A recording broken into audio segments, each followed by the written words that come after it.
안녕하세요. 저는 20대 후반의 여성입니다. 전 워낙 활달하고 주위 사람들과도 금세 친해질 정도로 친화력이 좋은 편인데요. 어릴 때는 주로 남자애들과 뛰어놀다 보니 엄마는 선머슴 같다며 걱정이 많았습니다. 엄마는 저와 정반대 성격이었거든요. 저희 엄마는 중산층 집안에서 태어나 풍요롭게 자랐습니다.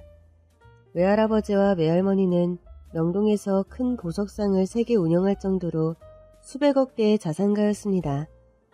그때 당시에 운전기사가 운전하는 승용차를 갖고 있다는 것만으로 주위에 부러움을 샀으니까요.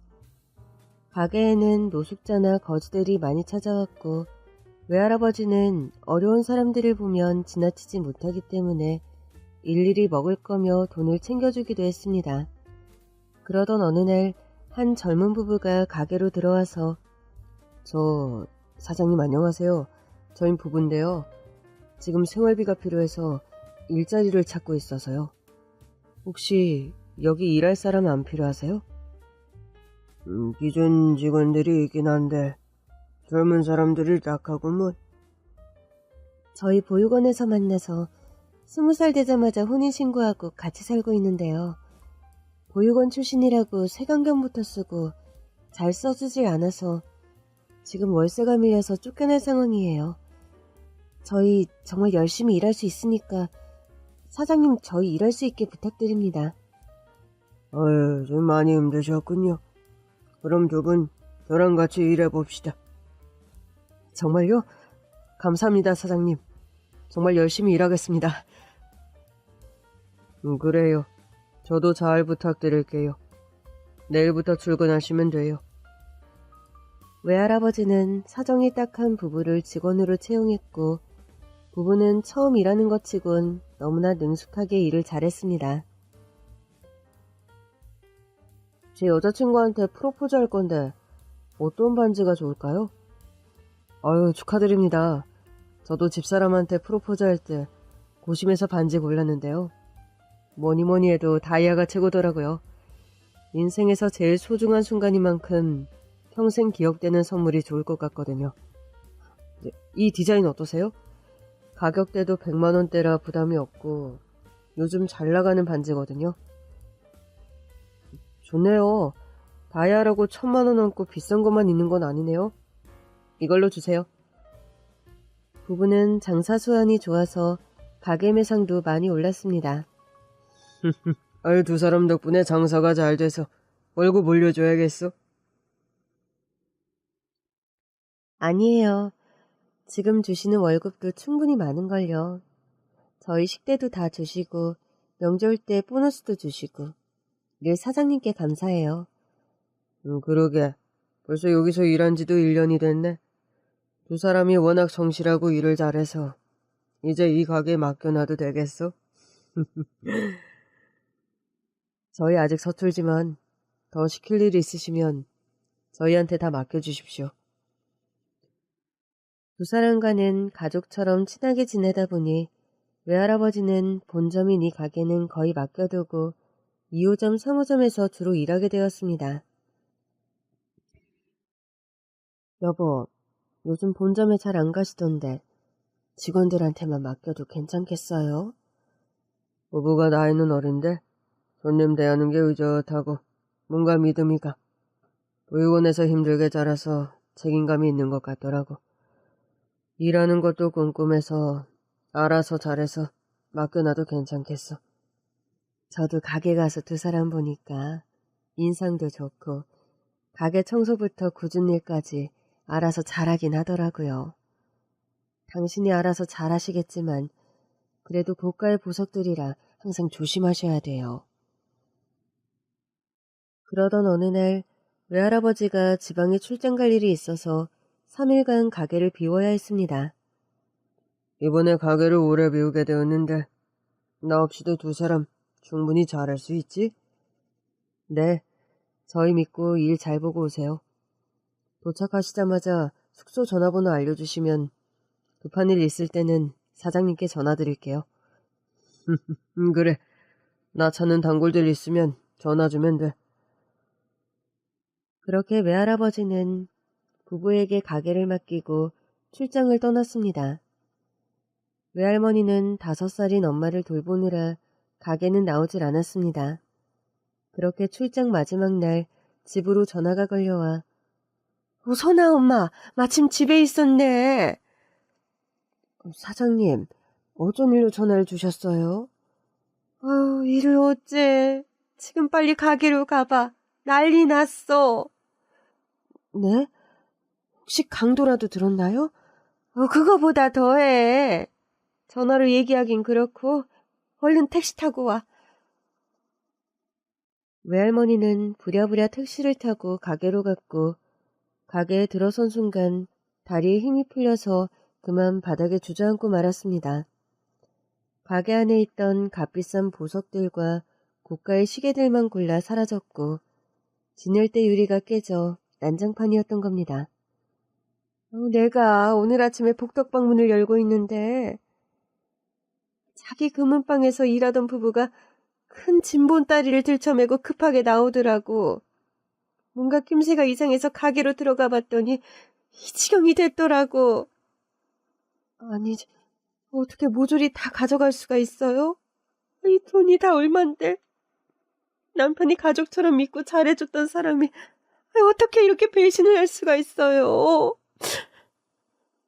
그나저나 양 사장님 언제 오시는 거야? 자기 혼자 어떻게 감당하려고. 이때 출장을 갔던 외할아버지가 도착했고 눈앞에 펼쳐진 광경에 얼어붙고 말았습니다. 여보, 이게 어찌 된 일이야? 도둑 든 거야? 도둑이 아니라 그 부부가 훔쳐간 거예요. 아니야, 그럴 리가 없어. 사장님, 제가 이 두 눈으로 똑똑히 봤어요. 여기 보석 다 들고 택시 타고 도망갔다고요. 얼른 경찰에 신고부터 하세요. 은혜도 모르고 천하에 몹쓸 사람들 같으니 당장 잡아야죠. 경찰서로 가서 직접 신고를 하니 이 사람들 상습법이에요. 정가도 있고 이름이며 주소 다 가짜예요. 가짜라뇨? 제가 정부님의 주민등록증도 다 확인했는데요. 그거 다 위조한 거예요. 1년 동안 사장님께 신뢰를 주고 범행할 날만 기다린 거예요. 마침 3일 동안 출장 가셨으니 그동안에 자기들 마음대로 한 거죠. 피해 물품 더 없나요? 이때 2호점 3호점 직원이 경찰서로 들어와서 사장님 어떡해요. 진혁씨가 2호점에 와서 사장님이 시키셨다면서 제일 비싼 보석들이며 시계들을 몇 개 가져갔어요. 평소에도 저희 2호점에 와서 사장님 신부를 몇 번 해가서 전혀 의심을 안 했죠. 죄송합니다, 사장님. 3호점도 마찬가지예요. 저 진짜 감쪽같이 속았어요. 이거 완전히 작정하고 덤볐네. 완전 부부 사기단이네. 잡기 쉽지 않을 것 같은데요? 그렇게 하루아침에 보석상 3개를 적게 되었고 그 사기꾼들은 끝내 잡히질 않았습니다. 외할머니는 화병으로 쓰러져 병원에 입원했고 외할아버지는 매일 문 닫힌 가게 앞에서 술을 마시며 나를 꼬박 새기도 했습니다. 결국 두 분은 지병을 앓다가 세상을 떠나셨습니다. 6살인 엄마는 고아가 되었고 시골에 계신 친할아버지 집에서 살게 되었습니다. 에이, 불쌍한 것. 선아야, 이제 여기서 우리랑 같이 사는 거야? 엄마, 아빠, 언제 와요? 멀리 여행 가서 참 후에 올 거야. 엄마, 아빠 보고 싶어도 잘 참을 수 있지? 네, 그럼요. 할머니, 이 목걸이 아빠가 만들어주셨는데요. 꽃처럼 예쁘게 자라라고 양선아 제 이름 새겨주셨잖아요. 항상 이 목걸이 걸고 있으라고 했어요. 목걸이 걸고 있으면 엄마 아빠 빨리 올 거예요. 엄마는 어린 마음에 부모님이 먼 여행을 간 줄로 알고 매일 마당에서 부모님을 기다렸습니다. 조부모님 밑에서 그늘없이 밝게 자라 어느새 중학생이 되었습니다. 할아버지 할머니는 이제 연세가 드셔서 농산일을 하는 게 힘들어 엄마가 농산일과 집안일을 맡아 했습니다. 할머니, 죽 썼으니까 좀 드세요. 왜 이렇게 식사를 못 하세요? 입맛이 없네. 이거 넘어가. 할미는 배 안 고파. 이렇게 안 드시면 큰일 나세요. 제가 토종닭 사와서 백숙 끓여드릴게요. 아유, 아서라.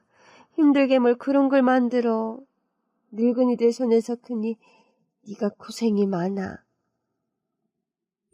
할머니, 할아버지가 저한테 얼마나 잘해주시는데. 저 이만큼 잘 키워주셨잖아요. 농사 지은 거로 생활비를 해결해야 돼서 엄마는 리어카에 농사 지은 채소며 쌀을 싣고 동네 구석구석 팔러 다녔습니다. 사장님, 배추 안 필요하세요? 이거 직접 농사 지은 거라 무농약에 달고 맛있어요. 싸게 드릴게요. 아유, 아직 새파랗게 어린 학생 아니야. 부모님 어디 가셨어? 기특하네. 부모님 장사도 다 돕고. 아, 이거 저 혼자 장사하는 거예요. 싸게 드릴 테니 구경이라도 해보세요. 어머, 아유, 너 혼자 하는 거라고? 아유, 안 됐네. 안 그래도 우리 식당은 매일 겉절이 김치 담아야 해서 배추랑 무, 다른 야채들도 사야겠네. 아유, 배추가 싱싱하고 좋네. 아이, 사장님 감사합니다. 제가 최고 좋은 걸로만 드릴게요.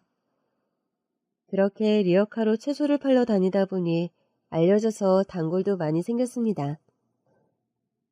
할머니, 오늘 장사 잘 돼서 소고기 좀 사왔어요. 이거 드시면 기운 좀 나실 거예요. 아, 이 비싼 걸 왜 사왔어? 한 푼이라도 더 아껴야지.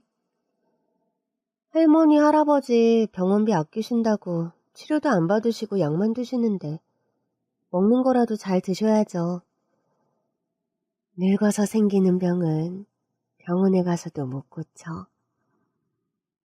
할아버지는 위가 안 좋아서 소화를 못 시켜 음식을 잘 못 드셨습니다. 어지럼증 때문에 하루 종일 누워서 지냈고 할머니는 원래 허리와 무릎이 안 좋으셨는데 더 도져서 제가 옆에서 부축을 해줘야 기본 생활이 가능했습니다. 할아버지 할머니 병수발하느라 엄마는 중학교만 졸업하고 경간호와 장사에 더 매진했습니다. 할머니, 제가 돈 많이 벌어서 할머니 무릎 수술 꼭 시켜드릴게요. 조금만 기다리세요. 지금 적금 들고 있거든요. 아, 이 늙은이들 수발 드느라 고등학교도 못 가고. 미안하구나. 너한테 짐만 대고. 아, 또 왜 그러세요? 할머니, 할아버지가 옆에 계셔서 제가 얼마나 든든하고 힘이 나는데요. 그러니 오래오래 건강하게 제 옆에 계셔야 돼요. 엄마가 19살이 되었을 때 할아버지는 치매를 앓으셨고 증세가 더 심해졌습니다. 갑자기 대문 밖으로 뛰어나가서 온 마을을 돌아다니며 겨우 찾은 적도 있고 배고프다며 밥솥 안에 손을 집어넣어 밥통째로 밥을 허겁지겁 먹기도 했습니다. 할머니와 엄마 얼굴도 못 알아보셨어요. 그러던 어느 날 할머니가 낮잠을 주무시고 엄마가 밭에 일하러 간 사이 할아버지가 잠긴 문고리를 뜯고 집 밖으로 나갔습니다. 엄마는 온 마을을 다니며 할아버지를 찾았으나 본 사람이 없다고 합니다. 평소에는 이 마을을 벗어나지 않아서 금세 찾을 수 있었는데 이날은 늦은 밤까지 할아버지를 본 사람이 없었습니다. 밤 12시가 다 되어서 집으로 돌아오자 할머니가 선아야, 할아버지 찾았단다. 아까 경찰서에서 전화 왔어. 정말요? 진짜 다행이다. 할아버지 영영 못 찾는 줄 알고 얼마나 무서웠는데. 할미는 못 움직이니까 얼른 내 경찰서로 가봐. 이장님이 경찰서까지 차 태워주실 거야. 집 앞에서 너 오기만 기다리고 있었어. 네, 할머니. 문단속 잘하시고요. 저 얼른 가서 할아버지 모시고 올게요. 이장님이 트럭으로 경찰서까지 태워다 주셔서 빨리 도착할 수 있었습니다. 파출소에는 젊은 경찰 한 명이 있었고 할아버지는 의자에 누워서 주무시고 계셨습니다. 이분 보호자분 되시나요? 네, 저희 할아버지세요. 어떻게 파출소로 오시게 된 거예요? 슈퍼에서 신고가 들어와서 갔더니 어르신이 슈퍼에서 소리를 지르면서 난동을 피우셨더라고요. 자세히 보니 치매기가 있으신 것 같아서 우선 파출소로 모시고 온 겁니다. 다행히 손목 팔찌에 집 전화번호가 있어서 연락드린 겁니다. 아, 자주 사라지셔서 제가 십자수로 팔찌 만든 거예요. 오늘도 얼마나 찾아다녔는데 저희 할아버지 찾아주셔서 정말 감사합니다. 근데 할아버지 상태를 보니 시설에 입원하셔야 될 것 같은데 집에서 치매 환자 돌보는 게 보통 일이 아니잖아요. 사실 시설에 보낼 만한 형편도 안 되고 제가 할아버지 챙겨드려야죠. 그럼 이만 가보겠습니다. 그 경찰 덕분에 큰 사고 없이 무사하셔서 천만 다행이었습니다. 엄마가 읍내 장사하러 갈 때 항상 그 파출소를 지나게 되었고 몇 번 그 경찰과 마주쳤습니다. 안녕하세요. 오늘은 배추가 왜 이렇게 많아요? 제가 시장까지 리어카 밀어드릴게요. 매번 이렇게 도와주셔서 감사드려요. 선아씨 참 대단하세요. 힘들게 장사하면서 할머니 할아버지 돌봐드리는 거 쉽지 않잖아요. 요즘 같은 세상에 이런 효녀가 어딨어요? 정말 선아씨는 나라에서 상 줘야 된다니까요. 그렇게 그 경찰관과 가까워졌고 저를 여동생처럼 챙겨줬습니다. 집안 형편이 어려운 걸 알고 쌀포대를 직접 이고 와서 주기도 하고 수시로 와서 농산일을 거들어줬습니다. 오빠, 빨리 파출소 들어가 봐야 되는 거 아니에요? 이거 저 혼자 마무리할게요. 아니야, 다 했어. 넌 저기 그늘에 앉아서 좀 쉬고 있어. 일 끝나고 나면 오빠가 시원한 냉국수 사줄게. 남자는 경제적으로 힘든 엄마에게 돈까지 주면서 여러모로 큰 버팀목이 되었습니다. 치매가 심해지신 할아버지는 밤에 주무시듯이 세상을 떠나셨고 몇 개월 후 할머니도 할아버지 곁으로 떠나셨습니다.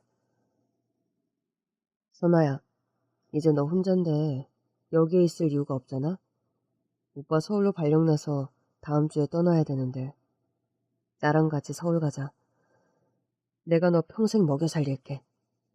그 말은 결혼하자는 건가요? 내가 무뚝뚝해서 그런 말 잘 못해서.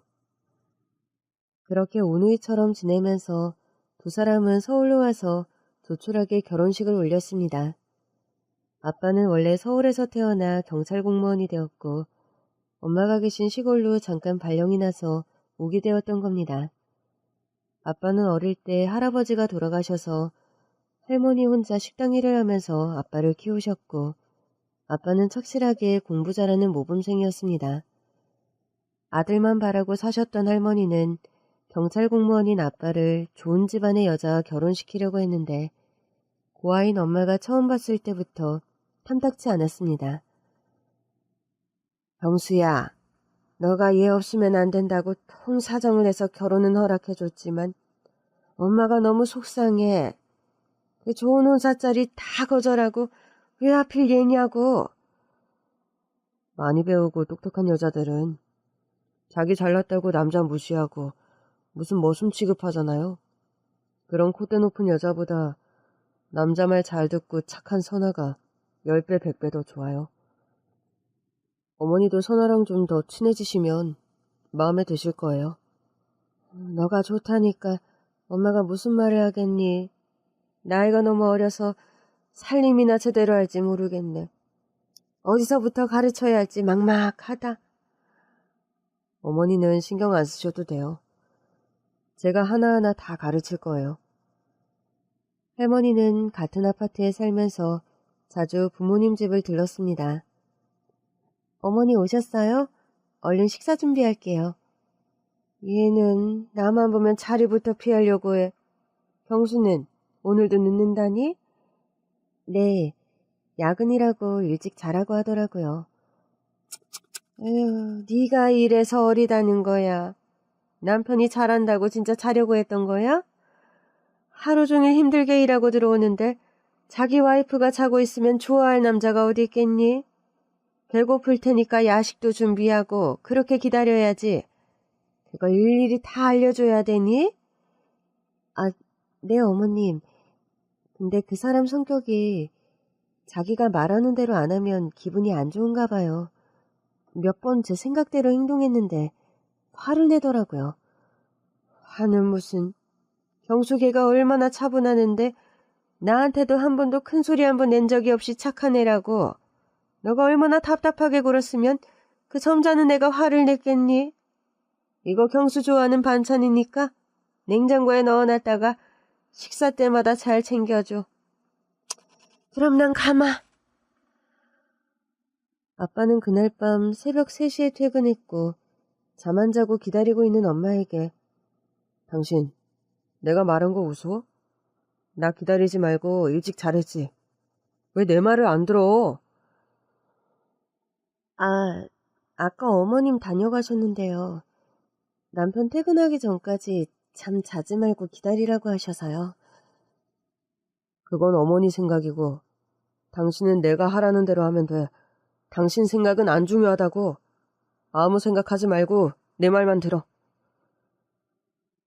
원래 아빠 성격이 권위적이긴 하지만 엄마한테 대하는 태도는 도가 지나쳤어요. 나 출근하고 9시에 찌개랑 고기 데워서 아침 먹고 10시에 아파트 공원 산책해. 11시에 마트에 가서 내가 장보라고 한 거 그 브랜드 그대로 사오고 1시에 국수 삶아서 점심 먹어. 점심은 간단하게 먹는 게 건강에 좋아. 오늘 미용실 가는 날이지? 3시에 예약해서 원장한테 턱선까지 오는 짧은 단발로 머리 잘라달라고 해. 당신은 그 스타일이 제일 잘 어울려. 여보, 밥 먹고 장 보고 하는 건 제가 알아서 할 수 있어요. 이렇게 시간까지 정해서 체크하는 거 숨 막혀요. 뭐? 너 지금 나한테 반항하는 거야? 내가 하라는 대로 그냥 하라고. 무슨 말이 그렇게 많아? 어떤 남편이 자기 와이프한테 이렇게 신경 쓰고 챙겨줘? 나 같은 남편 만난 거 복인 줄 알아. 그리고 내가 말할 때 무조건 네 하라고 했지? 네, 알겠어요. 엄마는 아빠가 시키는 대로 무조건 복종해야 했고 조금이라도 다르게 하면 불호령이 떨어졌습니다. 외출했다가 집에 올 때는 시계를 보면서 약속한 시간에 와야만 했습니다. 지금 9시 2분이네? 내가 9시까지 오라고 했는데 내 말이 말 같지 않아? 여보, 나 제 시간에 오려고 엄청 뛰었어요. 죄송해요. 다음부턴 제 시간에 올게요. 손톱 검사해야지. 아빠는 심지어 엄마 손발톱까지 자기 마음에 드는 대로 바짝 깎아야 했고 매일 손발톱 검사를 했습니다. 여기 손톱 더 깎아. 흰 부분 안 보이게 바짝 깎아. 사람이 손톱이 깔끔해야 돼. 여자들 마귀 알몸처럼 손톱 기르는 거 딱 보기 싫어. 그 손톱 속에 균이 얼마나 많은데 보기만 해도 역겨워. 여보, 나 손톱까지 검사받는 거 자존감이 무너져요. 저도 성인인데 어린애처럼 이런 것까지 일일이 검사받는 건 좀 아닌 것 같아요. 당신 저한테 가스라이팅 하는 거라고요. 뭐? 가스라이팅?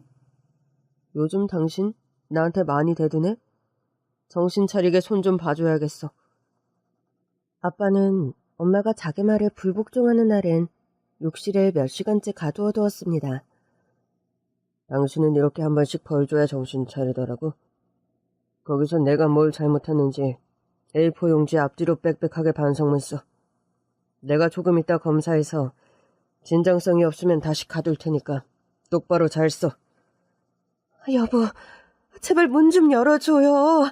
저 폐소공포증 있어서 너무 힘들어요. 3시간 후에 겨우 문을 열어줘서 나온 엄마는 실신해서 거실에 쓰러졌습니다. 몸도 못 가누는 엄마에게 아빠는 반성문을 읽게 하고 마음에 안 들면 다시 욕실에 가두기를 반복했습니다. 심지어 엄마가 외출하는 것도 못마땅한지 누구 만나러 가? 중학교 동창 만나러 가요. 최근에 연락처를 알아서 연락만 하고 지내다가 오늘 처음 동창생들 모이거든요. 거기 나가면 다들 자기 자랑하느라 정신없을 텐데. 당신은 자랑할 게 있어? 하나도 없잖아. 중학교 졸업해서 리어카로 채소 팔면서 할머니 할아버지 병간호하면서 살았잖아. 친구들은 다 대학 나와서 남편 잘 만나 돈도 어느 정도 많을 텐데. 당신 자격지심 들지 않겠어? 그 자리에 앉아있는 것 자체가 곤혹일걸? 그런 불편한 자리에 왜 나가? 그 시간에 집에서 요리 공부 더 하겠다. 당신, 내가 요리사 자격증 시험 치라고 한 거 기억하고 있지? 다음 달에 시험 쳐서 무조건 합격해야 돼. 떨어지면 어떻게 됐는지 알지? 이번엔 욕실이 아니라 베란다에 가둘 거야. 이래도 지금 친구 만나러 가고 싶어? 알았어요. 안 갈게요. 엄마는 아빠의 가스라이팅에 이제 적응이 된 나머지 화나는 마음마저 사라졌습니다. 엄마의 일거수일투족을 다 통제했던 아빠는 엄마에게 두려움의 존재였습니다. 연애할 때는 일일이 챙겨줘 든든하다고만 생각했는데 지금 생각해보면 엄마를 소유물로 생각한다는 걸 전혀 알 수가 없었습니다. 그러던 어느 날 아빠의 와이셔츠를 세탁하려고 주머니를 열어본 엄마는 너무 놀라 바닥에 풀썩 앉았습니다. 아빠가 웬 여자와 수영장에서 포옹을 하며 찍은 사진이었습니다. 아빠가 퇴근하고 들어오자 당신 와이셔츠 주머니 속에 사진 뭐예요? 누구예요? 아, 그거 회사 수련회 가서 같은 경찰서 동료랑 찍은 거야. 둘 다 술 취해서 가관이네. 아, 이 사진이 왜 거기 있지? 동료랑 너무 다정한 거 아니에요? 사진 한 장 가지고 왜 이렇게 예민하게 굴어? 나 바람 피면 아예 다리라도 부러뜨리겠네. 아빠는 과도하게 화를 내며 거실로 나가버렸고 엄마는 내내 찝찝한 마음을 지울 수 없었습니다. 며칠 후 엄마는 아빠가 강력사건을 맡았다면서 며칠째 집에 들어오지 않아 옷과 속옷을 챙겨 늦은 밤에 경찰서로 갔습니다. 경찰서는 총 7층 건물로 아빠가 일하는 곳은 3층이었습니다. 근데 3층에 있는 사무실에 불이 꺼져 있어서 복도를 따라 걷다가 4층에서 인기척 소리가 나서 계단을 올라갔습니다. 계단 앞 사무실에 불이 켜져 있었고 남자와 여자가 웃는 소리가 들렸습니다. 괜히 일하는데 방해될까봐 돌아서려는데 닫힌 문 안에서 나는 남자 소리는 아빠 목소리였습니다. 쿵쾅거리는 가슴을 겨우 진정시키고 문을 살짝 열어보니 사진 속의 그 여자가 아빠 무릎에 누워서 깔깔깔거리고 웃고 있었던 겁니다. 여보, 지금 뭐 하는 거예요? 아빠와 여자는 화들짝 놀라며 당신이 여기 무슨 일이야? 어머, 박경희님 와이프예요?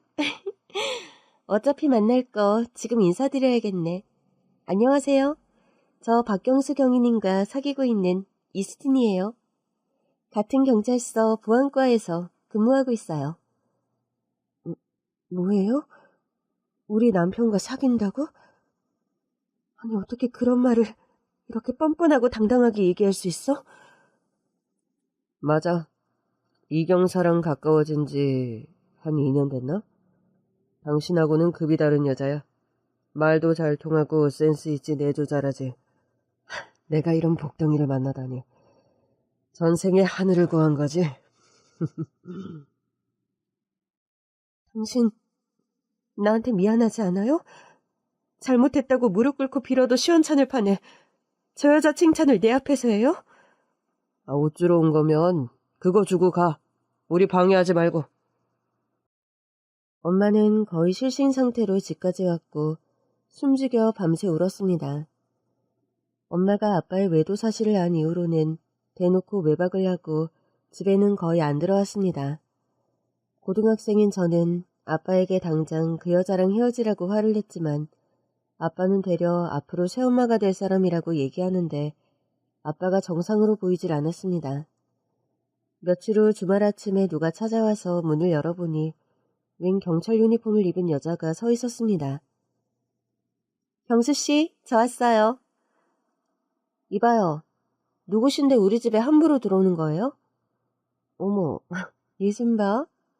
어른 보면 인사부터 해야지. 아니, 여기가 어디라고 찾아온 거야? 교양 있게 우리 얘기해요. 경수씨가 저 초대한 거라고요.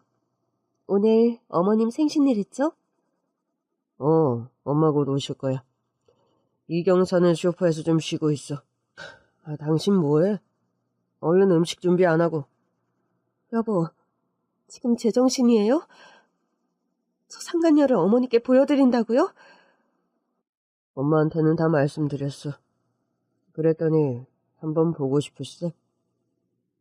이때 근처 사시는 시어머니가 들어와서 분위기가 왜 이래? 어머, 경수씨 어머님이시죠? 처음 뵙겠습니다.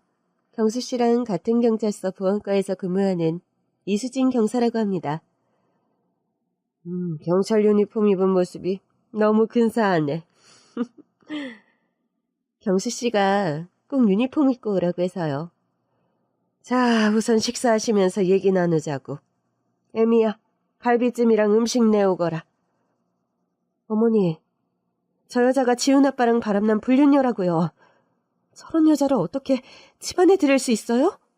당장 내쫓으세요, 어머니. 저 여자 보는 거 너무 괴로워요. 당장 나가지 못해요? 전 여자 팔을 끌어서 현관 쪽으로 끌고 갔고 아빠가 오더니 저를 밀쳐서 바닥에 쓰러졌습니다. 엄마는 저를 끌어안고 오열을 했고 아빠와 할머니는 저희한테는 관심도 없었습니다. 되려 할머니는 엄마에게 식사 시중을 들게 하고 상간녀 식사만 챙겼습니다. 엄마는 마치 투명인간처럼 서 있었고 다들 웃는 모습이 너무나 행복해 보였습니다. 식사가 끝나고 아빠는 상간녀와 같이 할머니 선물 사드린다면서 나갔습니다. 엄마, 나 너무 속상해. 아빠는 인간도 아니야.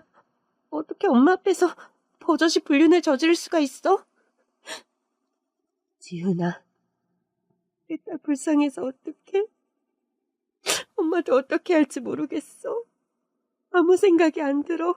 너무 답답하고 숨 쉬는 것조차 힘들어.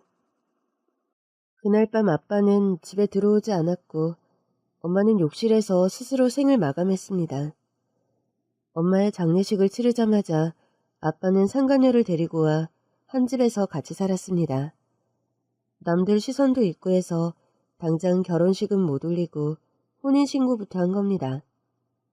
수진아, 애들 엄마 떠난 지 얼마 안 됐는데 내가 재혼한다면 경찰서 직원들도 이상하게 생각할 거니까 한 6개월 후쯤에 식 올리자. 그때까지 기다려줄 수 있지? 아, 속상해. 우리가 일반 직장인이면 상관없는데 둘 다 경찰 공무원이니까 신경 쓸 게 한둘이 아니야. 응? 사랑도 떳떳하게 못하니. 지훈이 너 새엄마 말씀 잘 듣고 잘 지내야 돼. 누가 새엄마인데요? 엄마 떠난 지 얼마나 됐다고. 어떻게 저 여자랑 재혼할 수 있어요? 아빠 너무하세요. 엄마한테 그러시면 안 돼요. 이게 어른한테 무슨 말버릇이야? 계모는 처음부터 내가 눈엣 가시였고 대놓고 저를 구박하기 시작했습니다. 제 밥은 어디 있어요? 네 앞에 있잖아. 그거 먹어. 아니, 이건 밥이 아니라 밥솥에 눌러붙은 누룽지잖아요. 먹기 싫으면 말고 무슨 말이 그렇게 많아? 밥을 안 줘서 굶는 일이 다반사고 차비를 안 줘서 학교까지 1시간 거리를 걸어 다녀야 했습니다. 그리고 계모는 손 하나 까딱 안 하면서 저한테 집안일을 다 시켰습니다. 큰 방, 작은 방, 다용도실까지 깨끗하게 청소해. 먼지 한 톨이라도 나오면 저녁밥 없어? 계모는 저를 괴롭히려고 작정을 하고 무릎을 꿇고 물걸레질을 하게 시켰고 세탁기도 못쓰게 해서 일일이 손빨래를 했습니다. 겨울에는 내 방만 보일러를 꺼서 패딩을 두세 개 껴입고 오들오들 떨면서 잠도 제대로 못 잤습니다. 아빠, 저 너무 힘들어요. 집안일하는 건 참고 하겠는데 제발 보일러 좀 켜주세요. 추워서 죽을 것 같아요. 집안이 추워봤자 얼마나 춥다고 엄살이야? 네 새엄마가 얼마나 알뜰하면 난방비 좀 맡겨보려고 그러는 거 아니야? 아빠, 그럼 저 학용품이랑 책 사게 돈 좀 주세요. 아줌마는 절대 돈 안 줘요. 저 차비도 없어서 학교까지 걸어가는데 학교에 도착하면 녹초가 돼요. 18살이면 네 용돈은 알아서 벌어서 써야 되는 거 아니야? 요즘 고등학생들 알바 많이 하잖아. 동기한 줄 모르고 그렇게 팍팍 쓰니 돈이 없지? 아빠 진짜 저한테 왜 그러세요? 하나밖에 없는 아빠 딸이라고요. 엄마 그렇게 보내고 저까지 잘못되면 어쩌려고 그러시는 거예요? 아줌마만 챙기고 전 안중에도 없잖아요. 여보, 지훈이가 고생 모르고 자라서 이렇게 버릇이 없나 보네요. 대체 친엄마한테 뭘 배운 거야? 뭐? 우리 엄마에 대해서 함부로 말하지 마세요. 내가 뭐 어쨌다고 그래? 얘 좀 봐. 어디 눈을 부라리고 대들어. 계모는 제 뺨을 때렸고 전 울음을 터뜨렸습니다. 아빠와 저 여자 얼굴을 한시도 보고 싶지 않았고 가방에 대충 짐을 싸서 집을 나왔습니다. 너가 지금 가출한다고? 이 집에서 한 발짝 나가는 순간 다시는 못 들어올 줄 알아? 다시는 이 집에 올 일 없어요. 그 길로 전 가출을 했고 어디로 갈지 막막했습니다. 아빠의 불륜으로 엄마가 스스로 떠나고 계모의 구박을 피해 가출을 하는데 모든 것이 막막해 엄마 납골당에 찾아간 순간 이제 복수 시작해야지. 도와줄 거지? 엄마랑 똑같이 생긴 여자가 나한테 말을 거는 순간 내 인생이 180도 달라졌습니다. 엄마? 누구세요? 돌아가신 엄마랑 너무 닮아서 제가 순간 착각을 했어요. 착각할 수 있지. 너가 지훈이지? 나 엄마와 쌍둥이인 이모야. 너무 늦게 와서 미안해. 네? 쌍둥이 이모라고요? 엄마한테 얘기 듣기로는 어릴 때 부모님 일찍 돌아가시고 형제 없이 혼자 할머니 할아버지 밑에서 자랐다고 했어요. 당연히 엄마도 몰랐을 거야. 가난쟁이 때 아빠가 하시던 사업이 망하면서 빚쟁이들 몰려오고 집도 넘어갔대. 그래서 쌍둥이 둘 다 키울 형편이 안 돼서 날 미국으로 입양 보냈던 거야. 나중에 어른이 돼서야 양부모님이 얘기를 해줘서 나도 알았어. 언니가 있다는 걸 더 일찍 알았더라면 언니 얼굴이라도 볼 수 있었을 텐데. 그동안 언니를 찾으려고 한국을 수시로 들락거리면서 보육원이며 예전에 살던 동네며 엄청 찾아다녔어. 그럼 어떻게 엄마 소식을 알게 된 거예요? 정말 우연히 알게 되었어. 엄마를 찾으려고 경찰서에 왔는데 상담한 경찰이 너 아빠였던 거야. 내가 찾는 사람이 언니고 이름까지 얘기해줬는데 아빠는 그때 다른 직원과 얘기한다고 못 들었어. 내가 유일하게 알고 있는 게 언니 이름이었거든. 아빠가 나 입양 보내면서 목걸이에 언니 양선아라고 새겨주셨어. 맞아요. 엄마 이름이에요. 그리고 엄마도 이모랑 똑같은 목걸이가 있어요. 이거 엄마 유품인데 제가 가지고 있어요. 양선아라고 할아버지가 직접 새겨주셨다고 했어요. 세상에, 나랑 똑같은 목걸이구나. 형부랑 상담하는데 책상에 올려놓았던 휴대폰이 울렸고 거기에 양선아라고 이름이 뜨는 거야.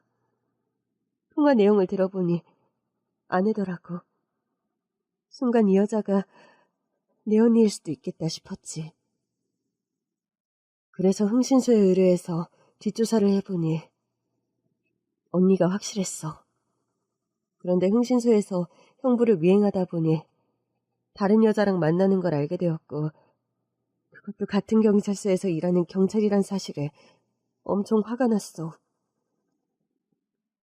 우선 불륜 현장부터 사진으로 남겨야겠다는 생각이 들더라고. 흥신소에서 찍은 사진이 엄청 많아. 그 사진을 들고 언니를 찾아갔을 때는 이미 이 세상 사람이 아니었어. 언니 장례식장에서 내가 누군지 말도 못하고 언니 마지막 가는 길을 함께 했어. 아, 그러고 보니 어렴풋이 기억나요. 납골당에서 웬 여자분이 오열하시길래 언니랑 친한 분이시구나 이렇게 생각했는데 그게 바로 이모였어요. 맞아. 지은아, 아까 이모가 한 말 기억나지? 언니 그렇게 만든 사람들 꼭 복수할 거야. 네, 이모. 저도 같이 도울게요. 아직 아빠는 이모의 얼굴도 모르고 엄마에게 쌍둥이 여동생이 있다는 사실조차 모르기에 이모는 다음날 아빠와 계무가 일하는 경찰서로 찾아갔습니다. 박경희님, 안녕하세요. 네, 오랜만이시네요. 어떻게, 언니 소식은 좀 들었어요? 아, 네, 그렇죠 뭐. 그때 아내분과 통화하시는 게 참 다정해 보이시던데. 아내분은 잘 계시죠? 아, 제 집사람이 뺑소니 차에 치여서 그만 먼저 떠났습니다. 제가 더 신경 썼어야 했는데. 아, 저런. 제가 괜한 걸 여쭤봤네요. 박경희한테 아내 얘긴 꺼내지도 마세요. 갑자기 교통사고로 아내 잃고 얼마나 힘들었는데요. 우리 경찰서에서도 소문난 인꼬 부부였으니까요. 그러셨군요. 교통사고 당하셨다면 경찰이니까 당연히 그 뺑소니범 잡으셨겠네요? 그러게, 그 뺑소니범 잡았다고 했나? 잡았는데 아직 젊고 합의금도 못 줄 정도로 사정이 딱해서 그냥 선처해줬어. 역시 우리 박경희는 보통 사람이 아니야. 어떻게 저렇게 원수를 용서하냐고. 법 없이도 살 만큼 정말 청렴하고 바른 사람이지. 후배들이 다 박경희가 롤모델이라잖아. 우리 경희는 덕망 있으신 분이군요. 이런 훌륭하신 경찰분을 알게 된 게 영광인걸요? 아유, 뭘 그렇게까지 쑥스럽게. 자네 표창장도 많이 받았잖아. 우수모범 경찰상도 받고 청소년들 강의도 다니고 있잖아. 애들 장래희망이 자네처럼 훌륭한 경찰관이 되고 싶다고 했잖아. 박경희님, 제가 미국에서 주얼리 사업을 하는데 한국 지사를 준비하고 있어요. 투자자들 모시고 이번 주말에 파티를 하는데 경희님 꼭 초대하고 싶네요. 아이들과 가족들이 많이 오는데 경희님 강연을 부탁드리고 싶어요. 제가 그런 자리에 가도 괜찮을는지. 아빠는 이모의 잔을 흔쾌히 수락하고 주말 파티에 참석하기로 했습니다. 저는 이모가 머물고 있는 호텔 스위트룸에서 같이 지내고 있어요. 알고 보니 이모는 미국에서 엄청 큰 주얼리 회사 대표더라고요. 양부모님이 운영하시던 사업을 물려받았던 겁니다. 이모, 오늘 아빠 만난 건 잘 됐어? 이모 계획대로 잘 되고 있어. 이번 주말에 파티가 있는데 아빠 보고 오라고 했거든. 그리고 경찰 동료들, 너희 계모도 같이 초대했지. 이모가 운영하는 글로벌 자선봉사 단체가 있어. 그날 각계각층에서 활동하는 유명 인사들이 올 거야. 자선 기부 파티거든. 아빠한테는 사업 투자 파티라고 거짓말했지. 그날 기자, 언론인들, 재벌 총수, 경찰총장님도 오셔. 우와, 이모, 인맥이 어마어마한데요? 미국에서 온 사업가라니까 다들 서로 소개시켜주고 호감을 나타내더라고. 아무튼 유명 인사들 앞에서 아빠의 실체를 낱낱이 밝힐 기회야. 이모, 아빠가 경찰이라 무슨 짓을 저지를지 몰라요. 조심하세요. 이모 괜찮아. 내 몸 하나 방어할 능력은 있어. 이모 이래봬도 유도 태권도 유단자야. 격투기도 배워서 웬만한 사람들은 거뜬히 이겨. 와, 이모 대단하시네요. 그 여자한테 엄마랑 제가 당한 거 생각하면 지금도 분이 안 풀려요. 한 가정을 파탄낸 그 여자도 똑같이 당해야 돼요. 맞아. 그런 나쁜 인간들은 똑같이 그 아픔을 겪게 해줘야 돼. 이모한테 다 생각이 있어. 주말 오전 호텔 립세션장을 빌려 파티 준비로 분주했습니다. 이모는 드레스를 입고 손님 맞이로 바빴고 저는 아빠가 못 알아보게 화장을 하고 긴 머리 가발을 썼습니다. 어서 오세요, 박경희님. 동료분들도 오셨네요. 와, 이런 의리의리한 파티에 초대해 주셔서 감사해요. 이런 데 처음 와봐요. 음식들 많이 드시고 훌륭하신 분들 많이 오셨으니까 얘기 많이들 나누세요. 아유, 저기 검찰총장님 오셨네. 여보, 나 소개 안 해요? 저 박경수 경위 와이프예요. 아, 네. 경희님 재혼하셨군요. 같은 직장 동료인데 나 혼자 돼서 안 됐다고 챙겨주다가 서로 같이 살게 되었죠. 맞아요. 박경희님 와이프 교통사고로 그렇게 허망하게 가실 줄 누가 알았겠어요? 이 사람 아내분 잃고 너무 슬퍼하고 밥도 잘 못 챙겨 먹길래 일일이 다 챙겨주다 보니 평생 이 사람 옆에 있고 싶다는 생각이 들더라고요. 이런 게 모성이라고 할까? 네, 두 분 보기 좋네요. 곧 파티 시작하니까 저기 중앙 테이블에 앉으시면 됩니다. 아니, 투자자들이 오늘 주인공이니까 중앙에 앉아야 될 텐데 우리가 앉아도 되나? 비록 언니는 못 찾았지만 박경희 님이 제 얘기 많이 들어주시고 큰 도움 됐어요. 저한테는 VIP 손님이에요. 현악단이 연주하고 파티장 중앙벽에 있는 대형 스크린에서는 아름다운 보성 영상들이 틀어져 있었습니다. 사회자의 진행으로 파티는 순차적으로 진행되었고 기자들은 사진 촬영과 노트북으로 취재 기사를 작성했습니다. 이모는 회사 대표로 단상에 섰습니다.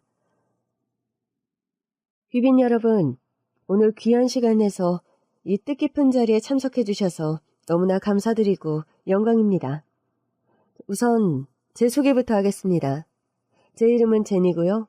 갓난아이 때 친부모가 어려운 가정 형편에 저를 키울 수가 없어서 미국으로 입양을 보냈습니다. 경제적으로 안정적이고 따뜻하고 자상하신 양부모님 밑에서 전 잘 자랄 수 있었습니다. 그런데 어른이 돼서 양부모님이 저한테 충격적인 말을 해주셨어요. 저한테는 쌍둥이 언니가 있다고 하더라고요. 그래서 전 언니를 찾기 위해 한국으로 왔습니다. 그 과정에서 아주 좋은 경찰분을 만날 수 있었습니다. 바로 박경수 경위님이세요. 저기 중앙에 앉아 계시는데 다들 박수 부탁드려요. 사람들은 일제히 아빠를 보며 박수를 쳤고 아빠와 계모는 으쓱한 표정으로 기분 좋아 보였습니다. 바쁘신 중에도 제 언니 찾는 데 신경 쓰시느라 야근을 밥 먹듯이 하고 집에는 거의 못 들어갔어요. 이렇게 남의 일에 열정적으로 도와주시는 훌륭한 분이 있을까요? 제가 너무 존경해서 박경수 경위님의 일상을 촬영한 영상이 있어서 여러분들께도 보여드리고 싶습니다. 다들 스크린에 나오는 영상에 주목해주세요. 대형 스크린에는 흥신소를 통해 미행하며 촬영했던 아빠와 계모의 불륜 사진들과 몰래카메라로 촬영한 영상들이 공개되었습니다. 아니, 저게 뭐야? 박경이랑 이수진 경사? 둘이 바람 피운 거야? 어머머, 박경희님 와이프 살아계셨을 때부터 불륜 사이였던 거네. 아니, 경찰이 어떻게 저런 짓을... 아빠와 계모는 충격을 받았는지 꼼짝을 못하고 스크린에 시선이 꽂혔습니다. 제가 오늘 이 자리에 여러분들을 초대한 이유는 이 두 사람의 추악한 민낯을 공개하려는 목적이었습니다. 왜냐하면 제가 어릴 때 헤어졌던 쌍둥이 언니 양선아 씨가 저 박경희 와이프였거든요. 뭐? 우리 집사람이 언니라고? 무슨 말도 안 되는 소리야? 저 여자 제정신 아니야. 이거 다 조작된 영상이에요. 이 여자 말 믿지 마세요. 여러분, 더 충격적인 내용은 지금부터입니다. 저희 언니는 뺑소니 교통사고로 세상을 떠난 게 아니고 두 사람이 불륜을 저지른 것도 모자라 아예 집까지 찾아와서 시어머니와 합세해 언니를 괴롭혔습니다. 도저히 견딜 수 없었던 언니는 스스로 그렇게 떠났습니다. 그런데 저 추악한 두 사람은 언니가 사고로 사망했다고 거짓말로 주변에 알려서 자신들의 이미지를 좋게 포장했어요. 타의 모범이 되어야 하는 경찰 공무원이기 때문이었죠. 언니를 보내고 한 달도 안 돼서 두 사람은 살림을 합쳤고 혼인신고를 했습니다. 남들 시선 때문에 차마 결혼식까지는 못 올린 거죠. 그리고 하나밖에 없는 우리 조카에게 가슴 구박을 일삼았습니다. 세탁기도 못 쓰게 하며 손빨래를 시켰고 겨울에 조카방만 난방을 안 해줬죠. 밥도 솥에 눌러붙은 누룽지를 주거나 아예 굶겼어요. 돈 한 푼 안 줘서 조카는 학교까지 걸어가야 했고 학용품도 제대로 못 샀어요. 어떻게 친아빠라는 사람이 여자한테 홀라당 넘어가서 자기 딸에게 어떻게 그런 심한 짓을 할 수 있는지 너무 화가 나서 피가 거꾸로 솟는 것 같았습니다. 저 파렴치한들의 얼굴을 똑똑히 기억하세요. 기자님들, 기사 잘 써서 전국으로 뉴스 보도해주세요. 현직 경찰관이 동료 경찰과 바람이 나서 본처 스스로 목숨을 끊게 만든 인륜을 저버린 최악의 사건으로 전 국민에게 다 알려주세요. 아니 지금 뭐 하는 겁니까? 왜 허락 없이 내 사진을 찍는 거냐고? 인권 침해로 다 고소할 거야! 아빠는 이성을 잃고 테이블을 엎고 난동을 피웠습니다. 그 자리에 있던 경찰청장은 극대노하면서 아빠와 계모를 쳐다보며 당장 징계 처리하겠다고 합니다. 그렇게 파티장에서 그동안 감춰졌던 두 사람의 추악한 모습이 공개되면서 인생의 나락으로 떨어졌습니다. 뉴스와 신문에 소개되면서 길거리를 지나가면 손가락질과 계란 세례를 받을 정도로 국민들의 공분을 샀습니다. 그뿐 아니라 이모는 변호사를 선임해서 소송을 준비했습니다. 변호사님, 두 사람 다 경찰 공무원인데 무슨 죄목으로 경찰을 벗게 할 수 있을까요? 공무원들은 언행이나 행동에서 모범을 보여야 하는데 이런 짓을 저질렀으니 혐의손상 위반으로 소송 걸 수 있습니다. 두 사람에게 소송을 걸었고 결국 두 사람은 해직되었습니다. 경찰서에 짐 챙기러 갔던 아빠와 계모는 야, 이 더러운 것들! 어디 가서 경찰이었다고 절대 말하지 마! 한때는 존경했던 선배라는 게 너무 화가 나고 배신감 느껴져! 야, 선배한테 무슨 막말이야? 지금 이렇게 다 까발려진 상황에서도 선배 대접 받고 싶어? 나이도 나보다 2살 적은 게 당장 눈앞에서 다 사라져!